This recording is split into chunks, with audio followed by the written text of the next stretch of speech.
എൻഗേജ്മെൻറ്റിനോ വെഡ്ഡിങ്ങിനോ ആവട്ടെ couple photos എടുക്കാൻ ഒട്ടും ടൈം ഇല്ലാത്തതുകൊണ്ട് ആൽബത്തിൽ സൂക്ഷിക്കാൻ വേണ്ടി പോലും കപ്പിൾ ഫോട്ടോസ് കിട്ടാതായിട്ടുള്ള ബ്രൈഡ്സ് എനിക്കുണ്ടായിരുന്നു.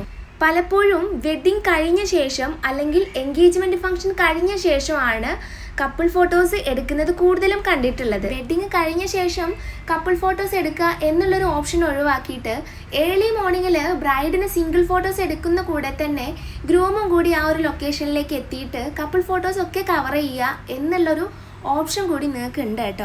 ഇങ്ങനെ നിങ്ങൾ പ്ലാൻ ചെയ്യുന്നുണ്ടെങ്കിൽ മസ്റ്റായിട്ടും ആ ഒരു കാര്യം നിങ്ങളുടെ മേക്കപ്പ് ആർട്ടിസ്റ്റുമായിട്ട് ഷെയർ ചെയ്തിട്ടുണ്ടാവണം കേട്ടോ. ഈ ഒരു വീഡിയോയിലുള്ള എൻ്റെ ബ്രൈഡ് അതുല്യ ചെയ്തിട്ടുണ്ടായിരുന്ന ഒരു കാര്യമാണ് കേട്ടോ ഞാൻ നിങ്ങളുമായിട്ട് ഷെയർ ചെയ്തിട്ടുള്ളത്. അപ്പോൾ ഇനി വെഡ്ഡിങ് വരാനുള്ള ബ്രൈഡിനും ഗ്രൂമിനും ഈ ഒരു വീഡിയോ മസ്റ്റായിട്ട് നിങ്ങൾ ഷെയർ ചെയ്ത് കൊടുക്കണേ.